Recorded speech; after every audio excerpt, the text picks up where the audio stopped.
Hey YouTube, I'm back. I'm gonna let you take a look at my PCP air pump for my PCP air guns. I was looking at getting a small dive tank, like 1 liter, not very big, 15-20 minute dive tank with a regulator. And I believe this will pump it up good, but I think I need to have a really clean HEPA filter. So I may have to buy another inline filter. Okay, this thing is 18 volts.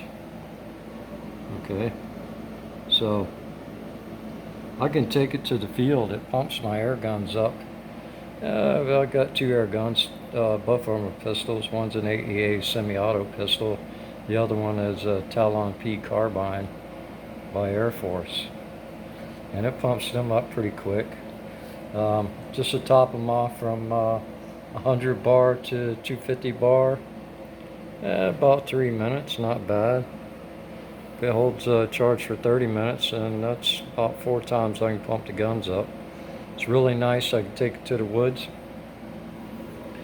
climb up in a tree with it. It's only like 14 pounds, they say. And it has its own pressure gauge on there. Right? So right at the end of green is about 3,600. Where green touches yellow, that's 3,600.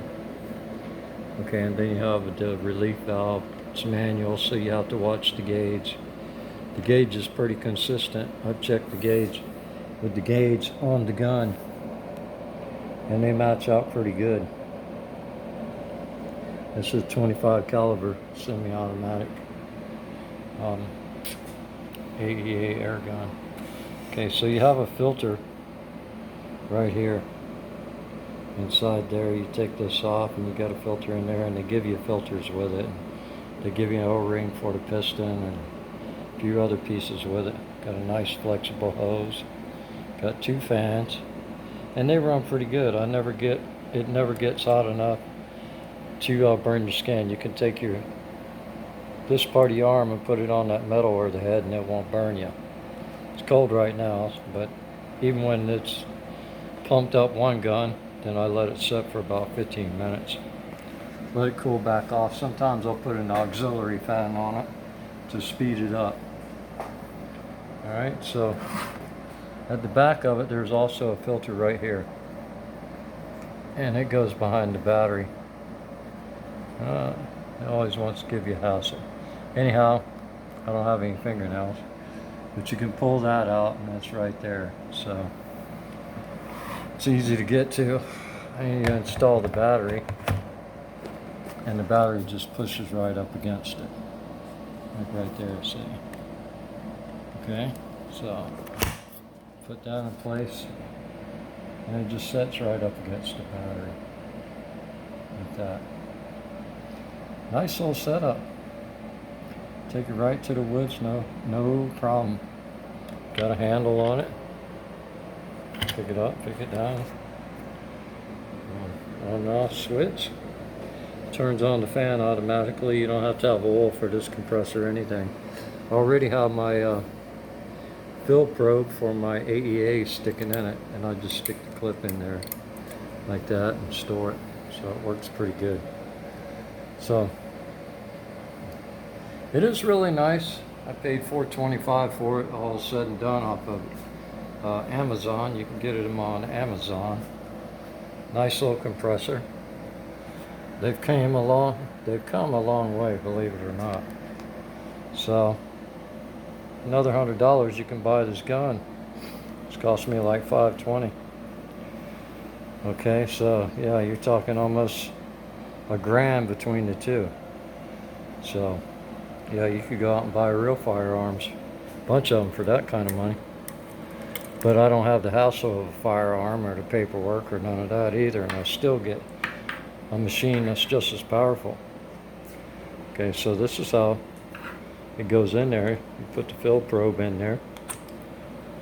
Just push it on down, just like that. Alright, so the next step is, before you turn it on, this here, the pressure relief. You tighten it, and that's going to pump air. So when you start it off, you don't want the piston straining. So you let the air pressure off. Come back here. Flick the switch. It's going to be loud, so bear with me. And there you go. Come back up here. Tighten up the thing. You can tell the difference in the motor. You got to keep an eye on it because it'll work itself loose. Alright? And when you're done pumping it up,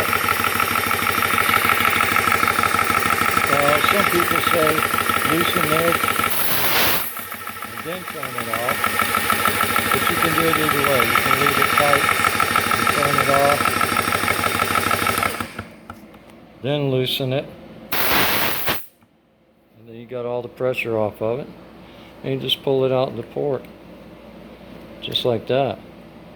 So, yeah, this port just goes in there. That's your fill port. And this pulls back and you put it in and out. My Air Force just airs off of this. It doesn't use a port like this. It's built in. But yeah, that's all there is to it. Really nice setup. I would recommend it. I haven't had any issues with it. It's been nice. Nice little portable, man. You can take it anywhere. You don't need to lug a car battery around or anything. And the AEA, that's a nice piece too. HE semi-automatic. Yeah, and it flicks it out there pretty good. 25 caliber, yeah. It flicks them out there pretty good. It's got the foldable stock. It's adjustable. Pull it in and out. Nice little gun for home defense or hunting animals. It's a pretty good gun. It's actually a pistol with an 8-inch barrel. You can get upgraded to SS Plus and all kind of figurations. They seem to be pretty good guns. But to pair them together work really nice. Okay, YouTube, have a great day.